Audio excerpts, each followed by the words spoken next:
Hello and welcome to Indus News live from Islamabad.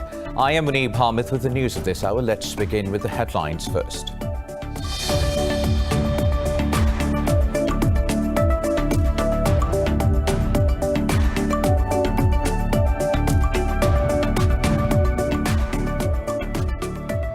Israel says it has struck multiple observation posts of Hezbollah in Lebanon after shots were fired from across the border. Meanwhile, Israel also bombed the Gaza Strip for the 14th consecutive night, accusing Hamas of launching incendiary balloons. No casualties have been reported from either of the two attacks so far.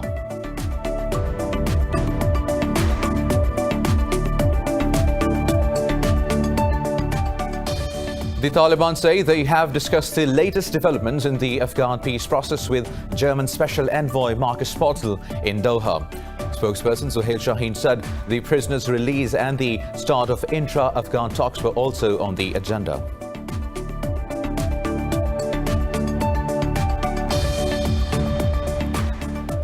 The Yemen southern separatists have announced to suspend their participation in consultations on a power-sharing deal for the south. In a statement, the Southern Transition Council said they suspended the talks over the government's irresponsible behavior. Saudi Arabia has been trying to implement the deal to end a conflict between the separatists and the Yemeni government.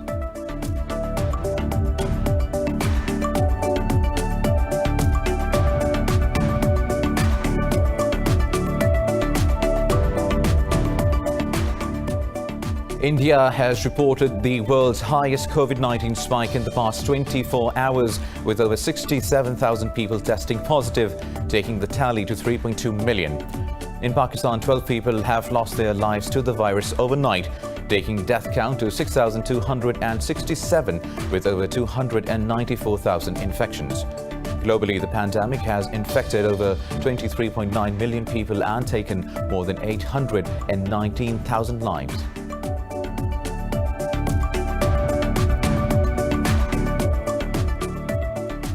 At least 30 people have died in floods following torrential rains in Afghanistan's eastern Parwan province. The authorities said 40 others were injured in flood-related incidents, while dozens of houses and vehicles were also destroyed in Charikar town.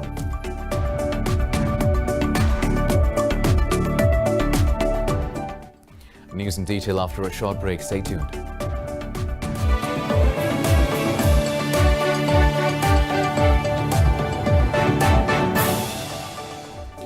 Welcome back. We start our news bulletin from Israel, which says it has struck multiple observation posts of Hezbollah in Lebanon after shots were fired from across the border.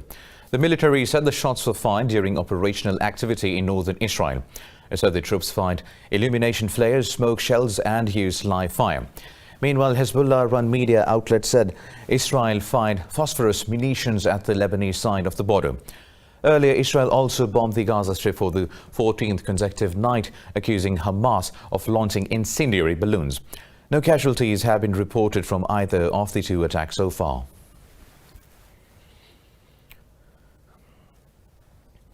Meanwhile, the U.S. has increased its efforts to bring in more Middle Eastern countries into the Abraham Accord it brokered between the UAE and Israel.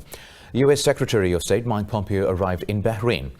Pompeo held meetings with his Bahraini counterpart, Abdul Latif bin Rashid Al Zayani, and other senior officials.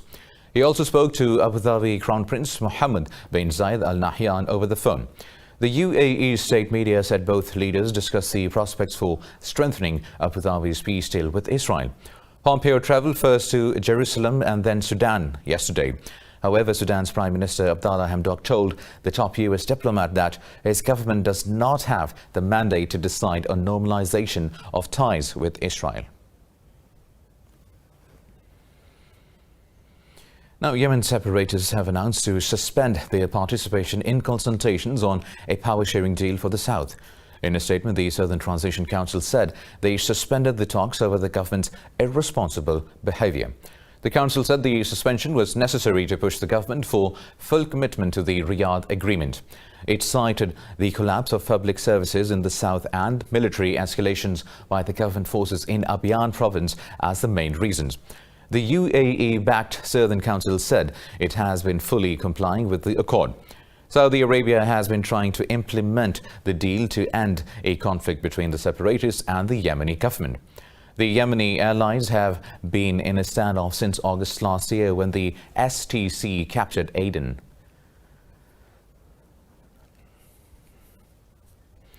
Moving on, the UN Security Council says it is not in a position to take further actions on a U.S. bid to trigger a return of UN sanctions against Iran.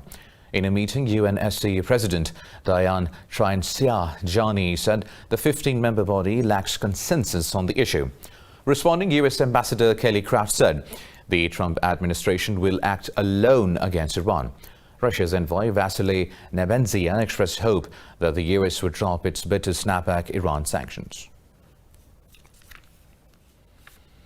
Now, the Taliban say they have discussed the latest developments in the Afghan peace process with German Special Envoy for Afghanistan, Marcus Potzel.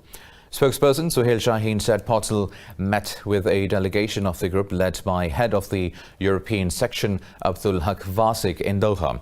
He said the two sides also talked about the release of prisoners and the start of intra-Afghan talks. Shaheen said the German Special Envoy stressed the need to implement the Doha Agreement to speed up the peace process.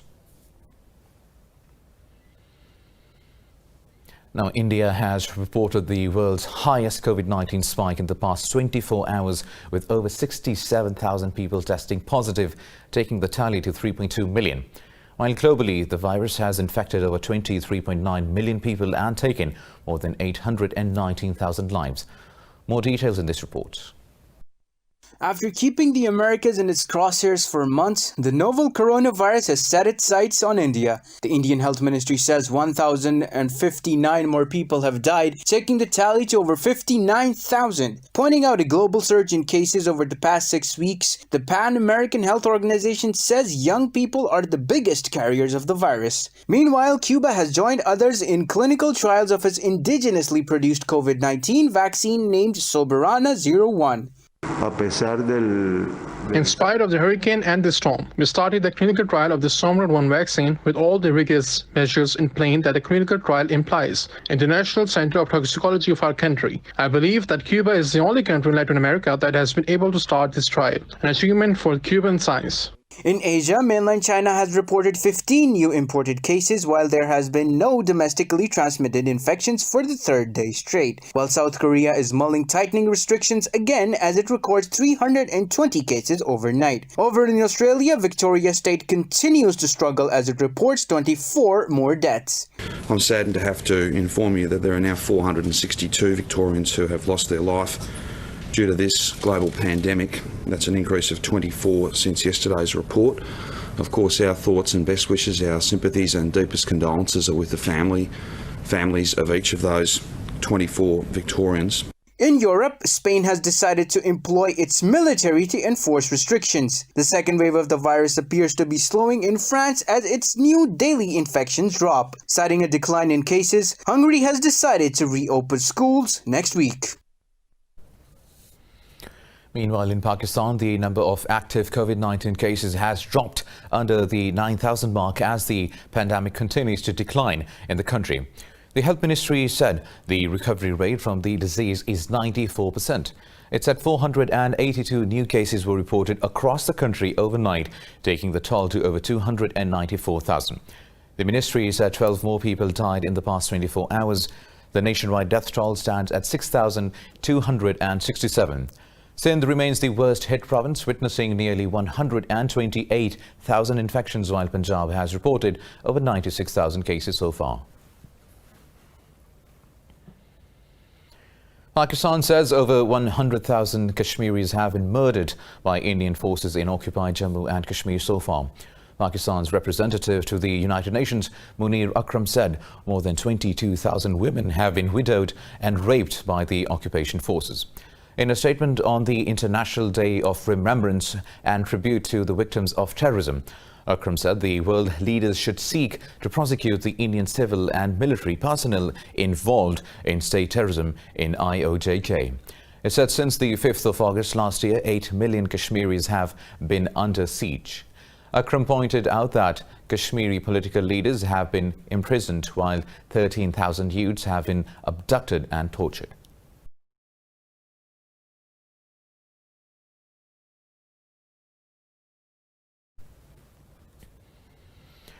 Meanwhile, Turkey says Greece must abandon its maximalist approach and preconditions for dialogue to resolve the dispute over the Mediterranean resources.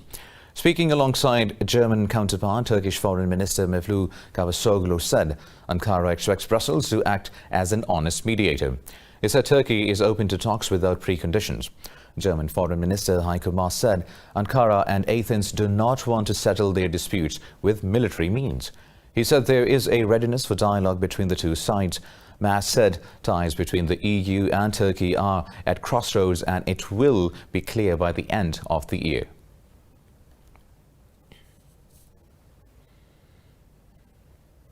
Moving on, Ethiopia and Sudan have agreed to make every effort to reach a deal on a giant hydropower dam on the Blue Nile. Ethiopian Prime Minister Abiy Ahmed visited Khartoum to hold talks with Sudanese officials on the issue. In a joint statement, the talks should lead to a formula that makes the dam a tool for regional integration. Ethiopia, Egypt and Sudan failed to strike an agreement before the reservoir behind the dam started being filled in July. But the three countries returned to dialogue under the African Union mediation. More news coming up after a short break. Stay tuned.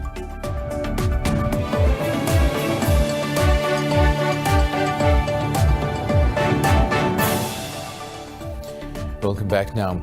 At least 45 people have died in floods following torrential rains in Afghanistan's eastern Parwan province. The authorities said 80 others have been injured in floods-related incidents. A spokesperson for the provincial government says dozens of houses and vehicles were destroyed in the Charika town of the province. According to locals, no rescue teams have yet arrived in the area.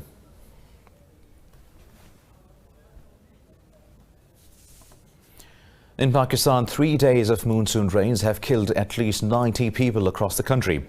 National Disaster Management Authority says the torrential downpour has damaged at least 1,000 of homes.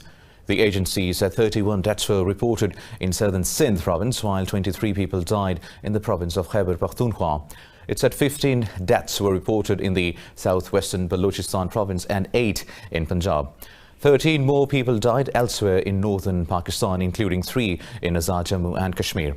The Disaster Management Authority said Pakistan Army troops evacuated over 1,000 people from inundated areas of Karachi, while 300 people from the rain-hit district of Dadu in Sindh province were rescued using boats. The World Health Organization has declared the African continent free of polio. In an article, WHO Chief Tedros Adhanom said this is one of the greatest achievements in public health history.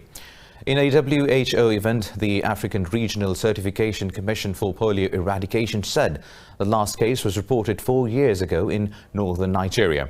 The independent body confirmed that all 47 countries in the WHO's Africa region have eradicated the disease. The World Health Body's Director for Africa, Dr.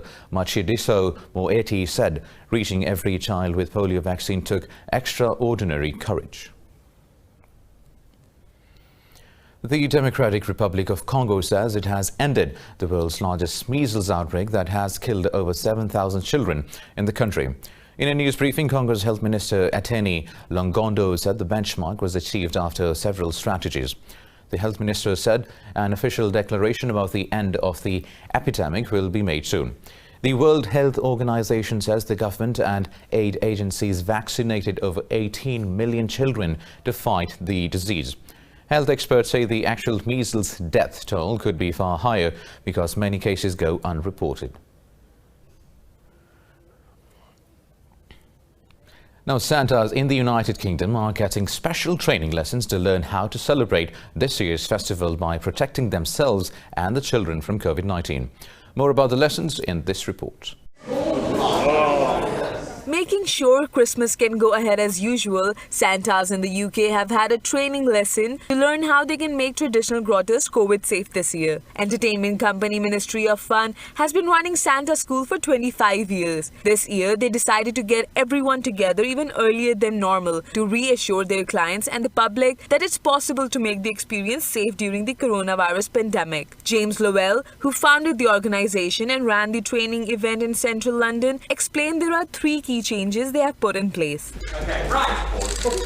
First of all, masks. So we created these masks, which, as you can see, they're red velvet with white fur trim, just like Santa's costume. We made a feature of a mask. Secondly, there's the social distance grotto. And then thirdly is the giving the present. At the end of every meeting with a child, Santa gives children a present. And we need to make sure that can be done without Santa actually having to hand the present to the child. Lowell said last year they had over 1,000 bookings over an 8-week period for Santas. But this year, business is slower than usual, with bookings down to half the normal numbers. The Penguin Post. The Penguin Post. We do have bookings. We don't have as many as normal. So I would say we've probably got under half of the bookings we would normally have. So that's having a big impact potentially on our turnover for the year. But the people, again, the people that haven't booked us haven't said no. They're still deciding what to do.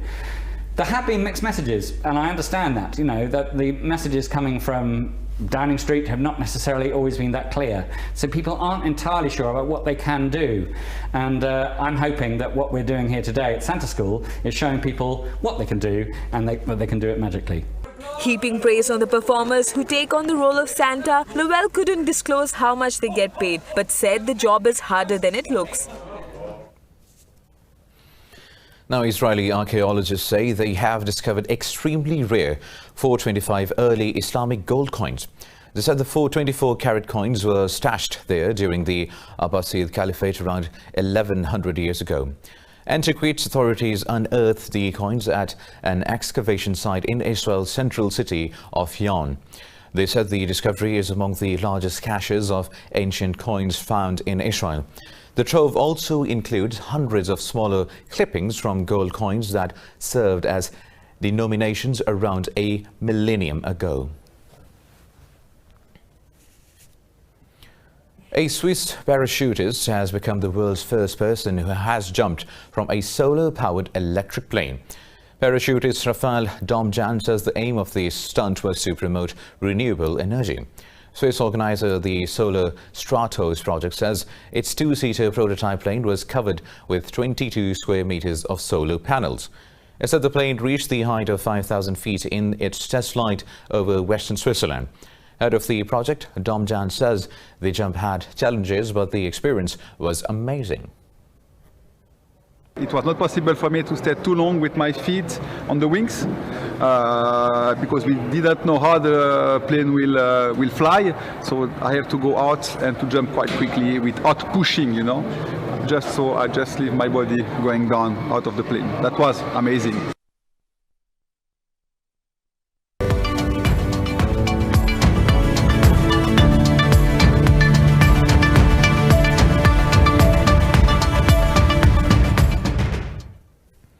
Now, the value of US dollar has fallen to a 6-year low against most currencies, plummeting 0.4% in Asia. The dip was triggered by data showing US consumer confidence tumbling due to spike in unemployment. Traders are now bracing for US economic data to be released today, which is expected to show a slump. Investors are now looking forward to Federal Reserve Chairman Jeremy Powell's speech at the annual retreat to determine what steps the FED is willing to take. So far, the data released during this week has been discouraging for the US economy. Meanwhile, the pound sterling has risen by 0.7%. Stocks in Asia are trading lower after the dollar dropped to a 6-year low, raising concerns about the global recovery. Mainland Chinese stocks have tumbled, with the Shanghai Composite and Shenzhen component each down by more than 1%. Hong Kong's Hang Seng Index dipped about 0.25%. In Japan, the Nikkei 225 and the Topix Index declined marginally.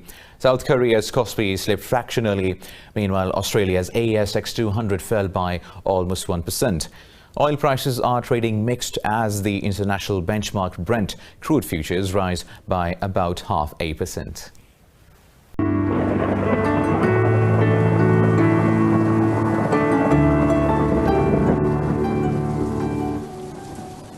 And now let's have a look at the weather updates across the globe.